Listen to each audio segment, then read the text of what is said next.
Hi friends, welcome to MS Tamil cooking channel. நம்ம சேனலில் இன்றைக்கி கல்யாண வீட்டு லட்டு பார்க்க போகிறோம். இந்த லட்டு எப்படி செய்கிறதுன்னு பார்க்கலாம் வாங்க. ஃபஸ்ட்டு ஒரு கடாயில் 1 கப் சர்க்கரை சேர்க்குறோம். இந்த 1 கப் சர்க்கரை சேர்த்து இந்த சர்க்கரை மூழ்கிற அளவுக்கு 1 டம்ளர் தண்ணி சேர்த்துக்கணும். தண்ணி சேர்த்து மிக்ஸ் பண்ணி ஒரு கம்பி பதத்துக்கு பாகாக காய்ச்சி எடுத்துக்கணுங்க. சர்க்கரை பாகு ஒரு கம்பி பதம் வரணும். அந்த அளவுக்கு இந்த சர்க்கரையெல்லாம் நல்லா கரைஞ்சி பாகு பதத்துக்கு வரணும். பாகாக எடுத்துக்கணும். இந்த லட்டில் பார்த்திங்கன்னா 2 விஷயந்தாங்க. ஒன்று, சர்க்கரை பாகு கரெக்டாக ஒரு கம்பி பதத்துக்கு எடுத்துக்கணுங்க. இன்னொன்று, கடலை மாவை கரெக்டான பதத்துக்கு கரைச்சிக்கணும். ரொம்ப கெட்டியாகவும் கரைக்காமல், அதாவது இட்லி மாவு மாரியும் கரைக்காமல், ரொம்ப திறன்னு தண்ணியாகவும் கரைக்காமல் கரெக்டான பதத்துக்கு கரைச்சிக்கணும். இது 2 விஷயமும் செஞ்சோம்னா லட்டு சூப்பராக வந்துடுங்க. இப்போ நான் கடலை மாவு கரைக்கிறப்ப எந்த பதத்துக்கு கரைக்கணுங்கிறத நான் காட்டுறேன். எப்படி கரைக்கணும், எப்படி இருக்கணும், எந்த ஸ்டேஜில் அந்த பூந்தியாக எடுத்து ஊற்றணுங்கிறதெல்லாம் நான் காட்டுறேன். பாருங்கள், இப்போ சர்க்கரை கரைஞ்சிருச்சு. ஒரு கம்பி பதம் வரணும்.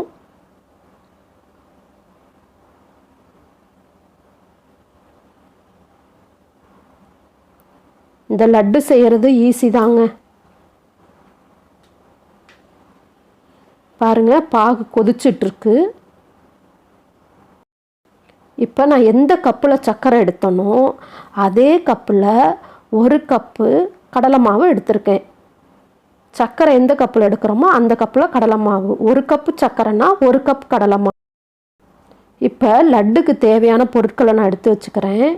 முந்திரி பருப்பு, பச்சை கற்பூரம் சும்மா ஒரு 2 பிஞ்ச் இருந்தால் போதும்.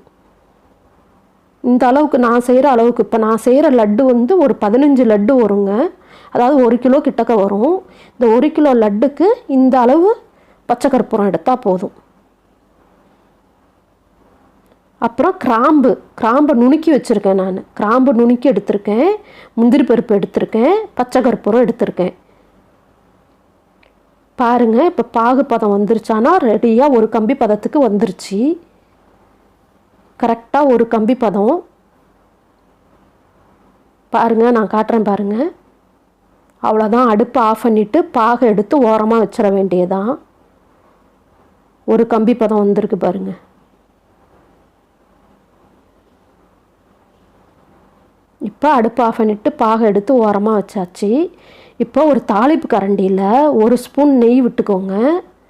நெய் விட்டு நெய் நல்லா மெல்ட் ஆனோடனே முந்திரி பருப்பும் கிராம்பையும் பொரித்து எடுத்துக்கலாம்.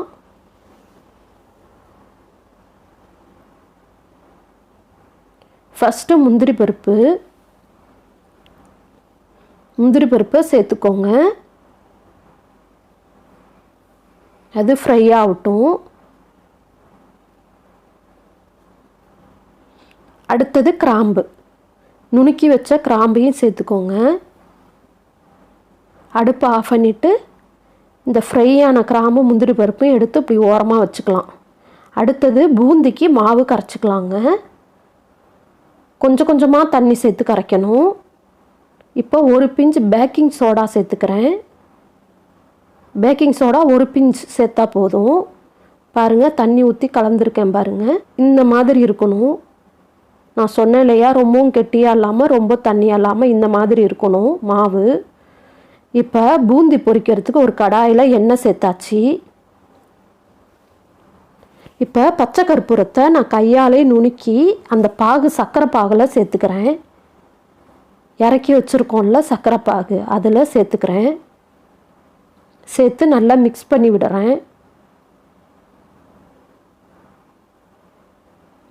இப்போ பூந்தி பொரித்து எடுத்துக்கலாம். பாருங்கள், பூந்தி அழகாக விழுது பாருங்கள்.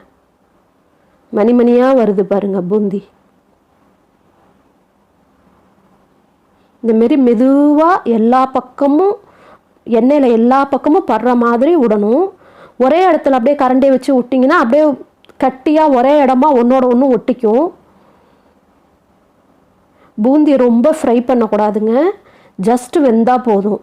ரொம்ப மொறுமொறுன்னு காரா பூந்தி மாரிலாம் ஃப்ரையாக விடக்கூடாது. பாருங்கள் ஒன்றோட ஒன்று சேர்ந்துக்கிட்டு கட்டியாக இருக்குது. இப்படி இருந்தால் ஒரு பிரச்சனையும் இல்லை. நான் பாகில் போட்டு நல்லா கிளறி மிக்ஸ் பண்ணி விட்றப்ப இந்த பூந்தியெல்லாம் தனித்தனியாக வந்துடும். ஒன்றோட ஒன்று ஒட்டிகிட்டு இருக்கிறதெல்லாம் தனித்தனியாக வந்துடும். பாருங்கள் போட்டு இந்தமாரி வெந்தோடனே எடுத்துடணும். மொருவை விடக்கூடாது, கிறிஸ்பியாக விடக்கூடாதுங்க.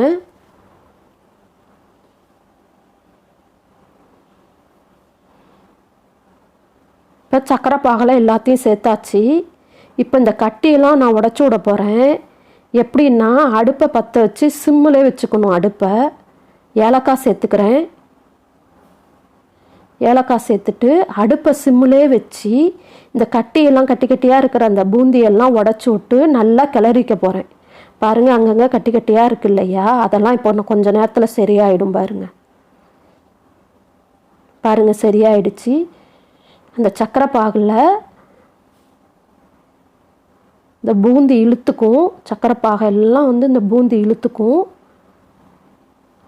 இந்த மாதிரி கிளறி விடணுங்க.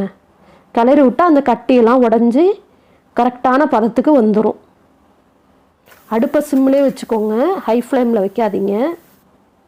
பாருங்கள் பூந்தி சூப்பரான பதத்துக்கு வந்துருச்சு. பாருங்கள் லட்டு உருட்டுற அளவுக்கு வந்துருச்சு, கட்டி இல்லை. இப்போ முந்திரி பருப்பு சேர்த்துக்கலாம்.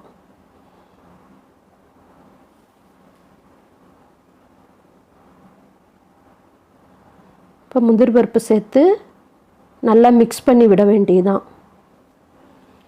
முந்திரி பருப்போடு நல்லா மிக்ஸ் பண்ணி விட்டுக்கோங்க.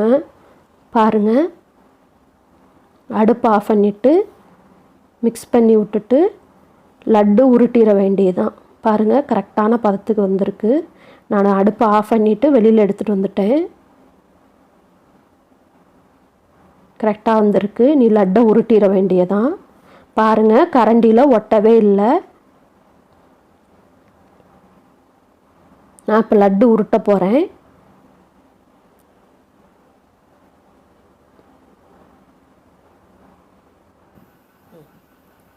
பாருங்கள் இந்த மாதிரி ஒவ்வொன்றா உருட்டிக்க வேண்டியதான். எவ்வளோ அழகாக லட்டு வந்திருக்கு பாருங்கள்.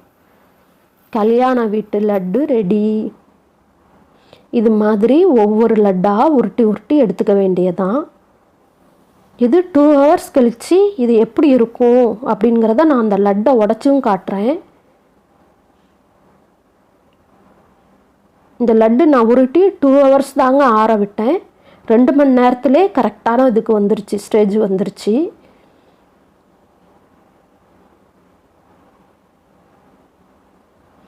நான் அந்த 2 மணி நேரம் கழித்து கையில் பாருங்கள் சக்கரை பாகாக இருக்குது. இது சக்கரை பாகு தான், எண்ணெய் கிடையாது.